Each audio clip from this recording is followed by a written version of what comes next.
안녕하세요. 현대 진리를 전하고 있는 에스더입니다. 오늘도 구속의 파노라마를 연구를 해보도록 하겠습니다. 우리가 지난 시간에 야곱의 환란에 대해서 우리가 잠깐 공부를 했는데요.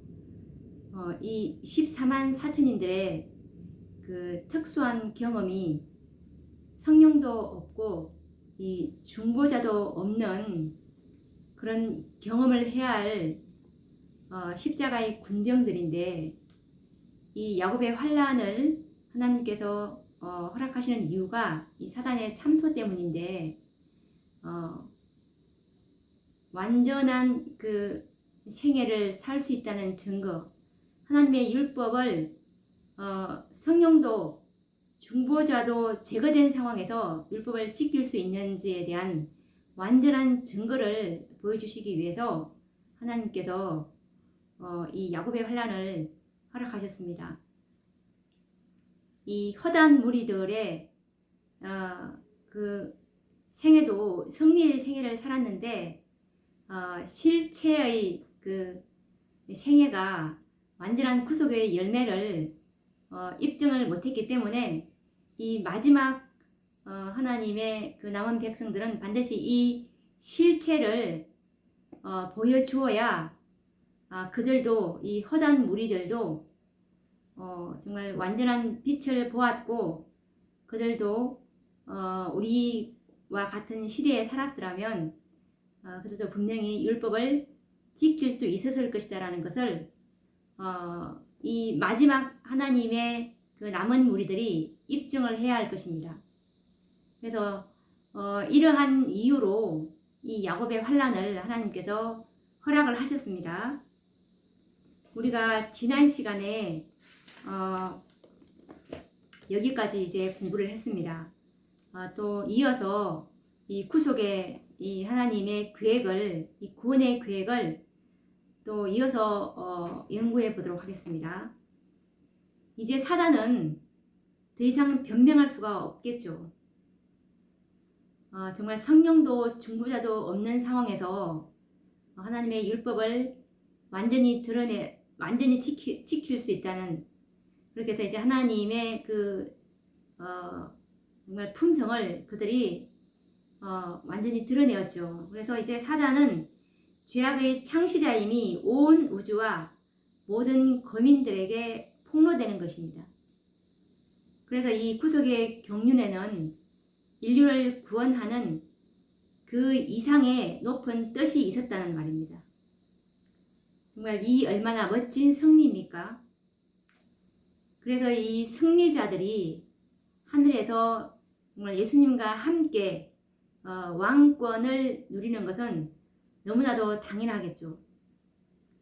참으로 이 무한히 지혜로우신 이 하나님의 지혜로 죄와 죄의 창시자를 영원히 이제 도말하실 수가 있게 되었습니다. 누가 여기에서 이 일을 제기할 것이며 사단을 동정할 수가 있겠습니까? 하나님은 악을 정복함에 있어서 폭력을 사용하지 않으셨으며, 오직 그분은 사랑으로만 이 악을 완전하게 정복하셨습니다. 이와 관련된 증언의 말씀, 시대의 소망 764페이지 말씀을 읽어보도록 하겠습니다. 그러나 대쟁투가 끝나게 될 때에는 그렇지 않을 것이다. 그때에는 구속의 경륜이 완성되며 하나님의 성품은 창조함을 받은 모든 지적 존재자들에게 드러나게 될 것이다. 하나님의 율법의 교훈은 완전하고 영원 불변하다는 것이 알려질 것이다. 그때의 죄는 그의 본성을 드러내고 사단은 그의 성격을 드러내게 될 것이다. 그때에 죄가 근절됨으로 인하여 당신의 뜻을 행하기를 즐거워하고 저희 마음속에 당신의 율법이 있는 우주의 거민들 앞에서 하나님의 사랑이 옹호되고 그분의 영광이 확립될 것이다. 이 말씀에서 지금 제가 시대의 소망 764페이지 말씀을 읽어드렸는데, 하나님의 성품은 창조함을 받은 모든 지적 존재자들에게 드러나게 될 것이다. 여기서 창조함을 받은 모든 지적 존재자들은 바로 하나님의 율법을 지킴으로 하나님의 품성을 드러낼 14만 4천인들을 가리키는 것입니다. 열매는 나무의 진가를 판가름하는 데 가장 확실한 증거입니다. 예를 들어 보면 우리가 이 들포도 나무와 이 극상품 포도나무는 그 외부적인 모습만으로는 어느 나무가 극상품 포도나무인지 아니면 들포도인지 우리는 구별하기가 쉽지 않습니다. 물론 그 포도나무에 대한 그 전문적인 지식을 가진 그 사람은 쉽게 분별할 수도 있겠지만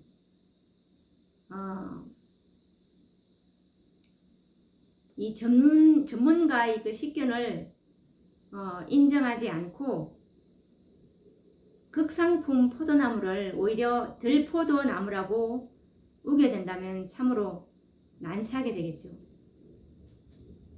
물론 전문 지식을 가지고 있는 사람들은 이 둘의 차이점을 분명하게 설명할 수 있을 것입니다.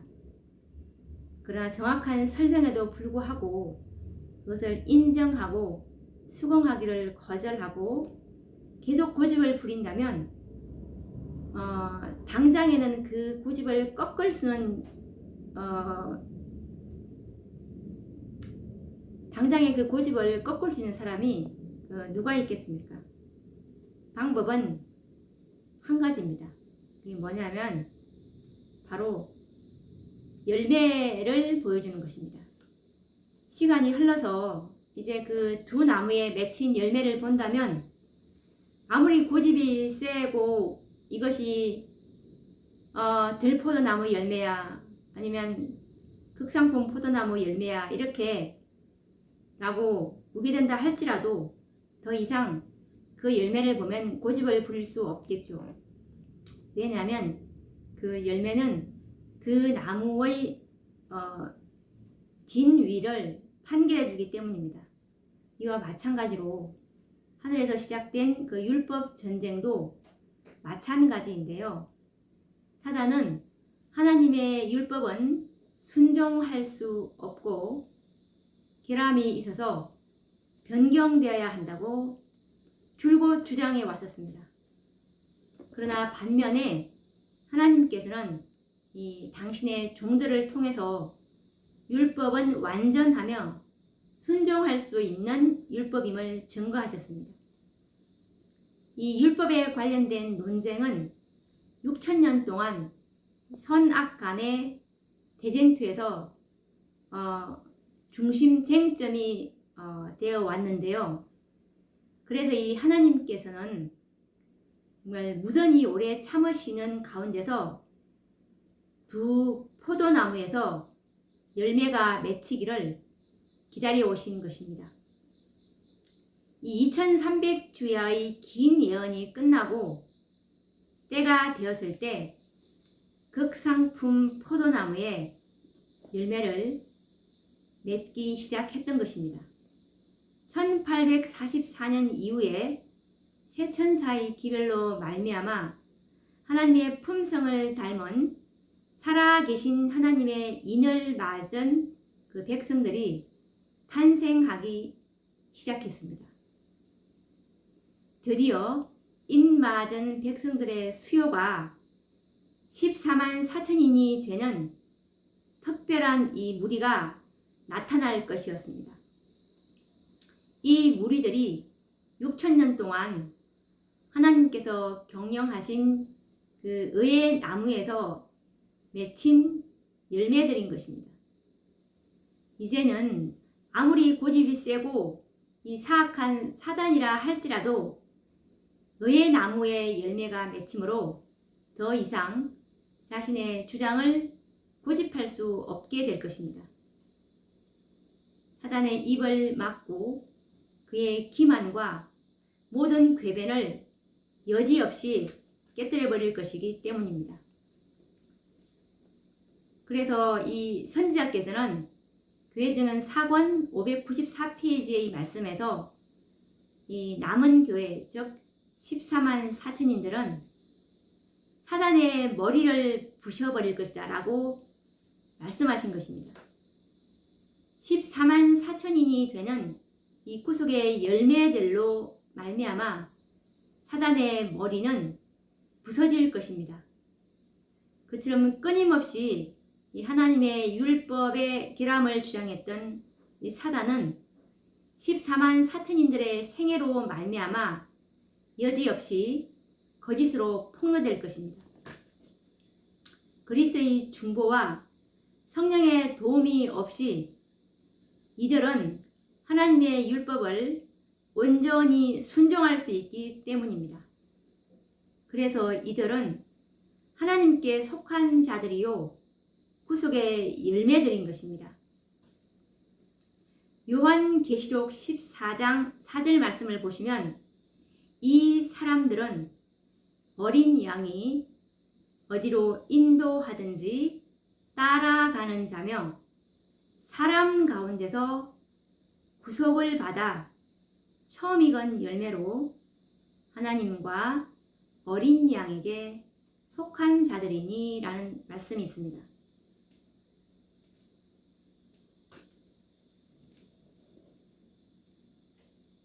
그리고 초기문집 279페이지 말씀을 보면 이들의 수요가 이 14만 4천인들의 수요가 다 개수가 될 때 예수님께서 중보하시던 그 향로를 내려놓으심으로 은혜의 시기가 맞춰진다는 내용인데 이 말씀을 잘 유의해서 들어보시기 바랍니다. 초기문집 279페이지 말씀입니다. 나는 천사들이 하늘에서 왔다 갔다 하는 것을 보았다. 한 천사가 잉크통, 뿔로 만든 것을 가지고 지구에서 돌아와 예수님께 자기의 일이 끝났음을 보고하고 성도들의 수가 차서 인치는 사업이 마쳤음을 보고했다. 그러자 나는 십계명이 들어있는 법궤 앞에서 봉사하시던 예수께서 향로를 내어 던지시는 것을 보았다. 그는 그의 손을 치켜들고 다 이루었다 하고 큰 소리로 부르짖었다.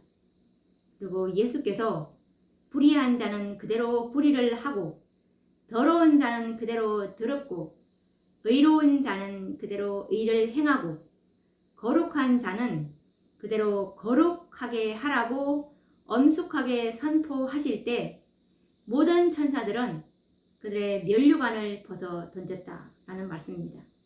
여기서 예수님께서 구속사업을 끝내시는 그 때가 바로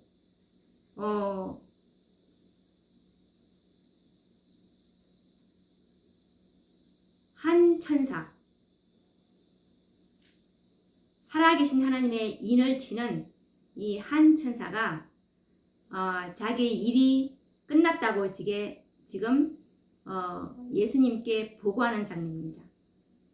이 예수님께서 살아계신 하나님의 인인 14만 4천의 수요를 요한계시록 7장 4절에서 분명히 말씀해 주셨죠. 이 일을 다 하고 와서 이제 인치는 자기 사업이 끝났다고 보고를 하니까 바로 예수님께서 이 구속 사업인 이 인치는 사업, 지성소 사업을 완전히 마치시는 그 장면입니다. 은혜의 시기 마침이라는 뜻이죠. 그런데 정말 재림을 기다리노라고 하는 이 재림 성도님들이 정말 예수님의 재림이 예수님의 중보 사업의 끝과 밀접한 관계를 가지고 있음에도 불구하고 이 진리를 가르치고 있지 않다는 것을 의아스럽게 생각하지 않습니까? 다 사단의 기만에 속아버린 교회들이기 때문에 지금 이 진리를 가르칠 수가 없는 것입니다. 사단은 이 인치는 시기가 마치기까지 모든 계략을 써서 이 진리를 이 진리의 주변에 그림자를 던져 넣겠다고 많은 증언의 말씀을 하고 있죠. 그렇기 때문에 이 마지막 하나님의 날을 위해서 준비하고 있는 완전한 진리를 소유하고 있는 참교회가 아니고서는 이런 말씀을 들으실 수가 없을 것입니다. 그렇게 해서 이제 초기 문집 280페이지 말씀을 보시면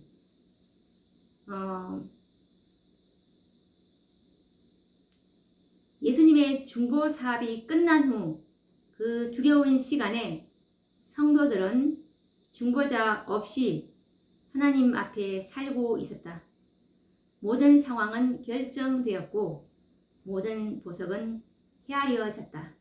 이제 이 살아계신 하나님의 인을 받을 이 14만 4천인들의 이 수요가 다 채워지므로 예수님의 중보 사업이 끝났다는 말씀입니다.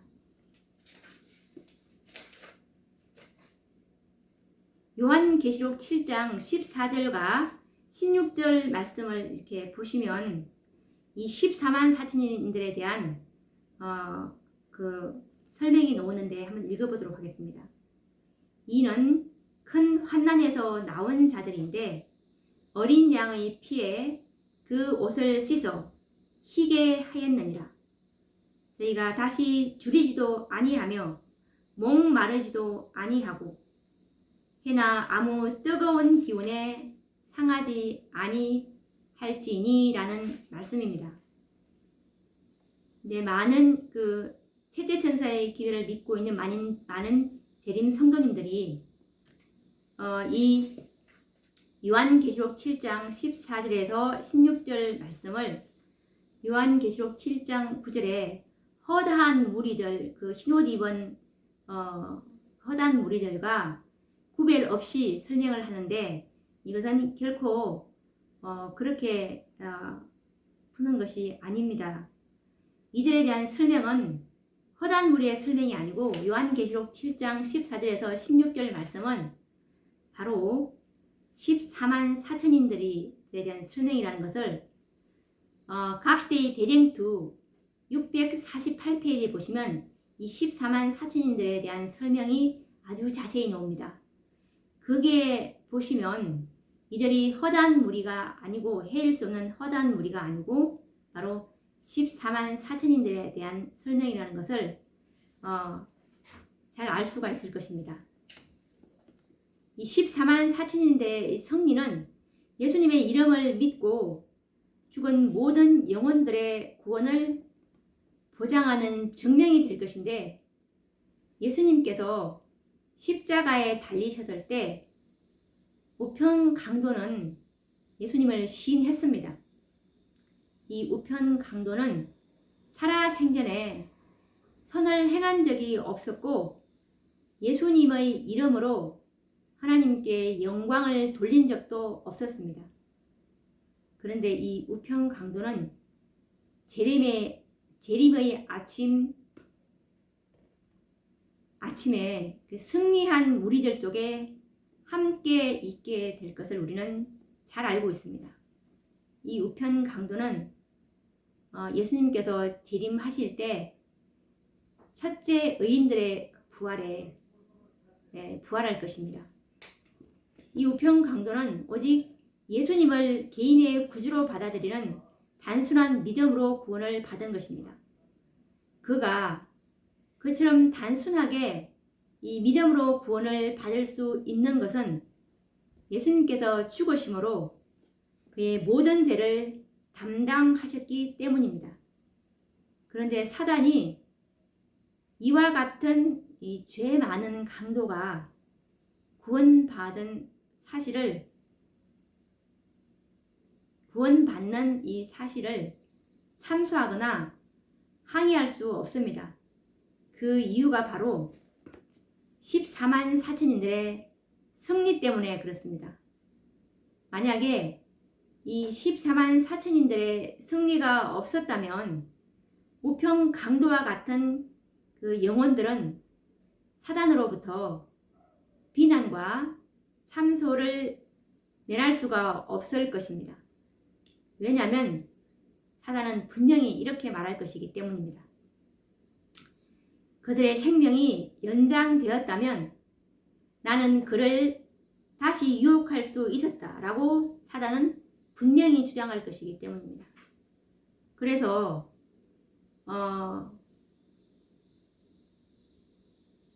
그에게 구원을 베푸시는 것은 공의롭지 못하다고 반박을 할 것입니다.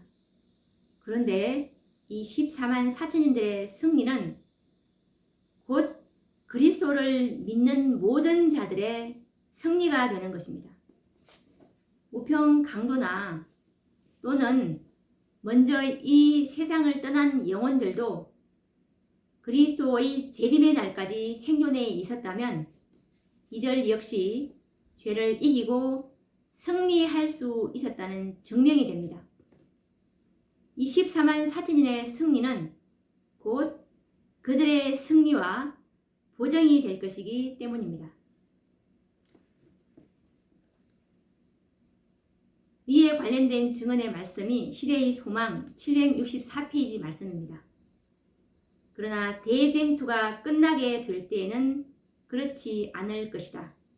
그때에는 후속의 경륜이 완성되며 하나님의 성품은 창조함을 받은 모든 지적 존재자들에게 드러나게 될 것이다.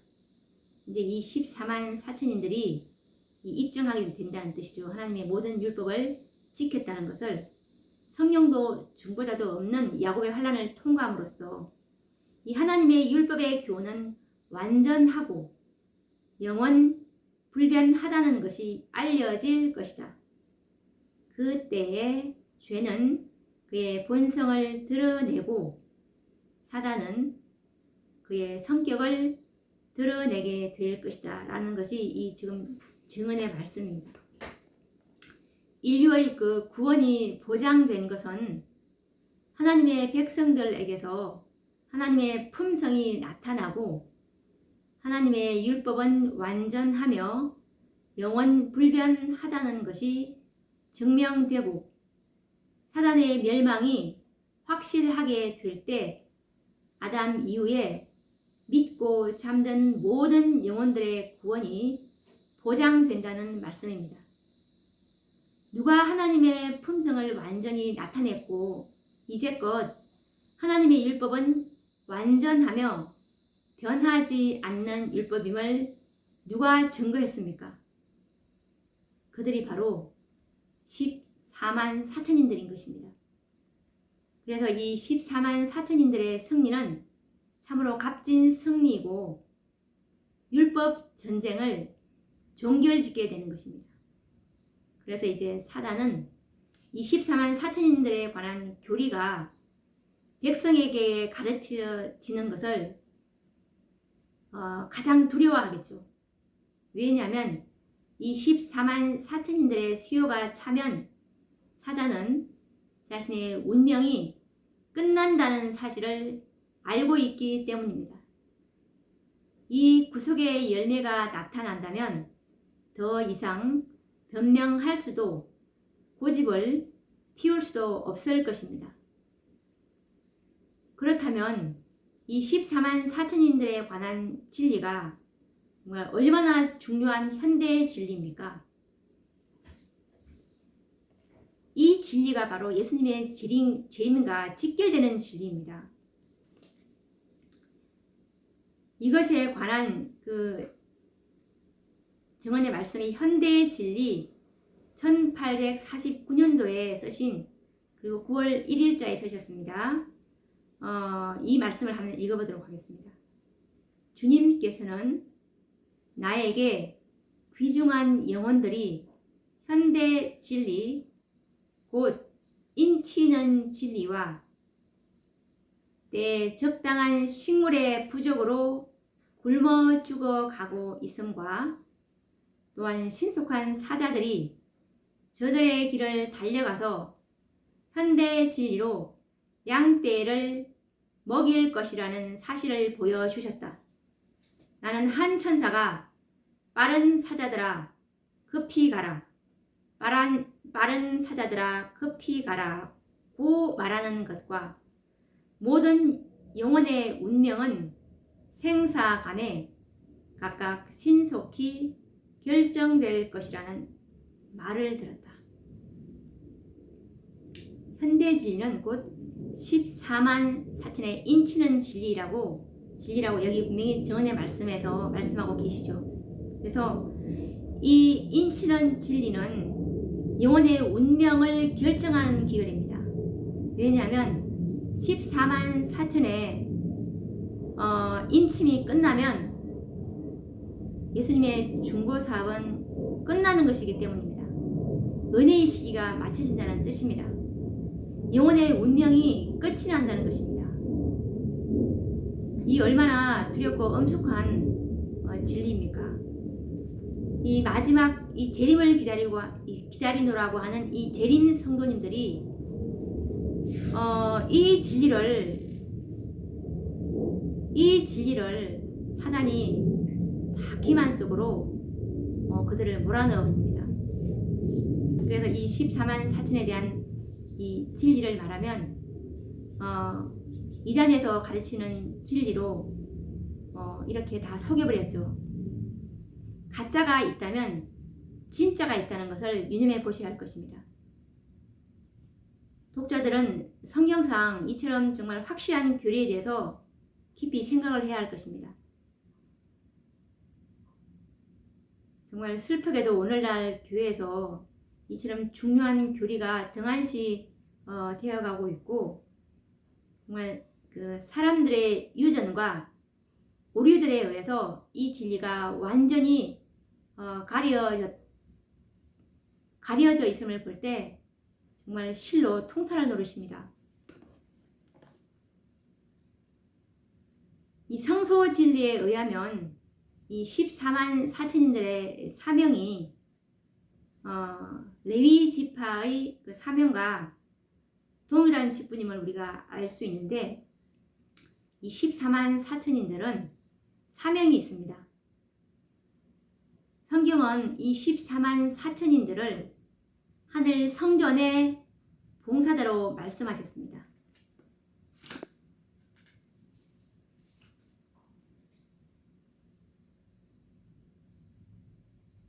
요한계시록 7장 14절에서 15절 말씀을 보시면 이 14만 4천인들이 하늘 성전에서 봉사할 봉사자들이라고 말씀하고 있는데, 읽어보도록 하겠습니다.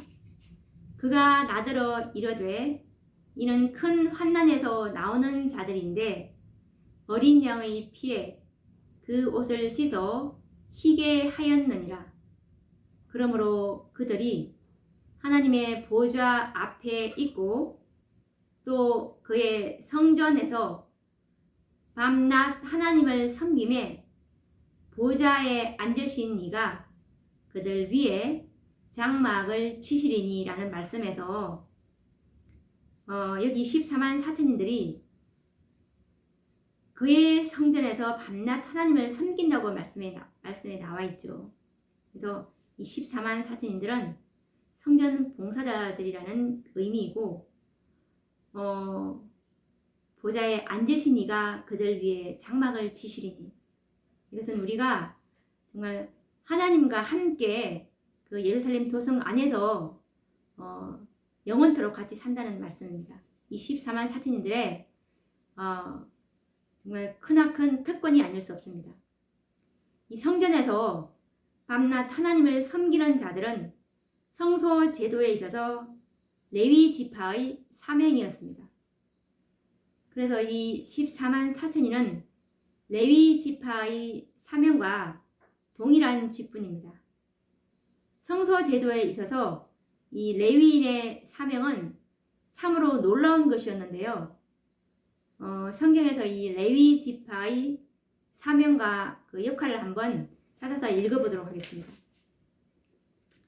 민수기 1장 53절을 보시면 레위인들의 그 사명이 잘 나와 있는데 읽어보도록 하겠습니다.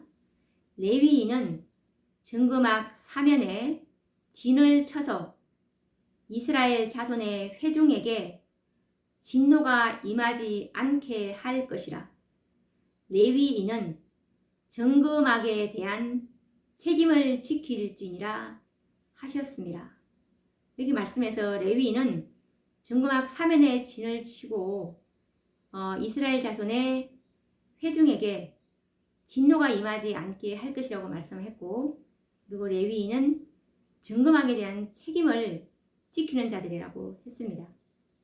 레위인은 우리가 성소 제도를 보시면 성소 제도의 그 사면에 동편에 보시면 모세와 아론의 자손이 진을 치고 있고, 그리고 남쪽으로는 고핫 자손, 그리고 서쪽으로는 게르손, 그리고 북쪽으로는 므라리의 이 자손인 이 레위 자손들이 성소의 사면에 진을 치고 있습니다. 민수기 8장 19절 말씀을 보시면 내가 이스라엘 자손 중에서 레위인을 취하여 그들을 아론과 그 아들들에게 선물로 주어서 그들로 회막에서 이스라엘 자손을 대신하여 봉사하게 하며 또 이스라엘 자손을 위하여 속죄하게 하였나니 이는 이스라엘 자손이 성소에 가까이 할 때에 그들 중에 재앙이 없게 하려 하였음이니라 라는 그 말씀이 있습니다. 그러면 이 하나님께서 레위인을 취하신 이유를 민수기 8장 19절에서 이렇게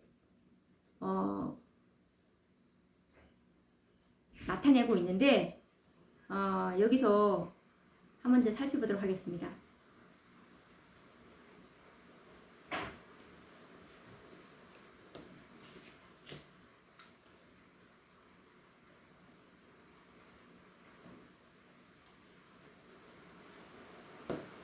갑자기 지금 비가 와서 제가 좀 당황했습니다.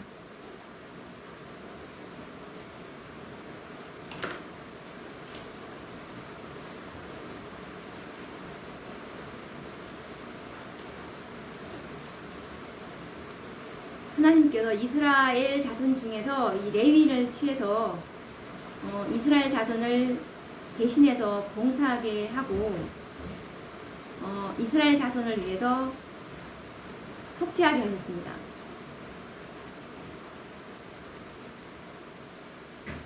그리고 이스라엘 자손이 성소에 가까이 할 때에 그들 중에 재앙이 없게 하려 하기 위해서 이렇게 성소의 사면에 이 진을 치게 하셨는데요. 그러면 이 민수기 1장 53절과 민수기 8장 19절 말씀을 한번 요약을 해보도록 하겠습니다.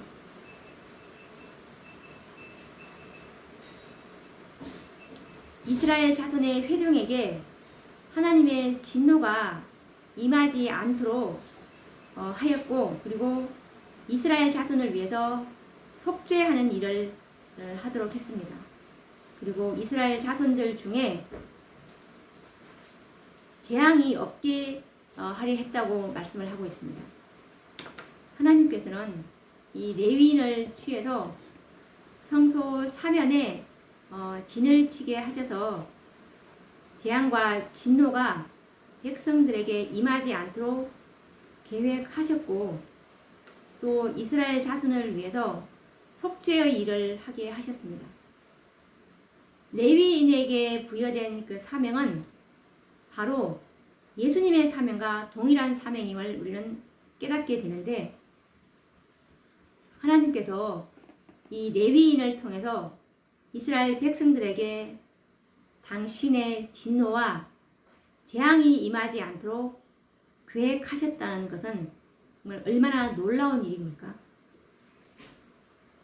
죄인들을 구속하는 사업은 예수님께서만이 하실 일이었습니다.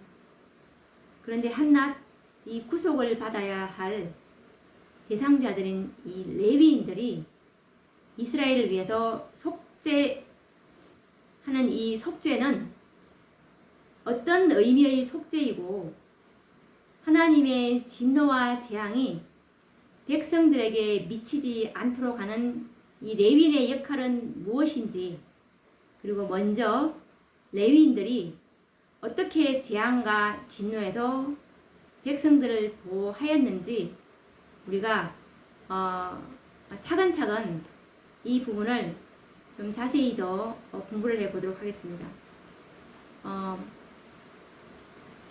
지금 비가 갑자기 너무 많이 와서 제가 오늘 이 나머지 부분은 제가 다음 시간에 더 자세하게 연구를 해보도록 해야 할 것 같습니다. 그러면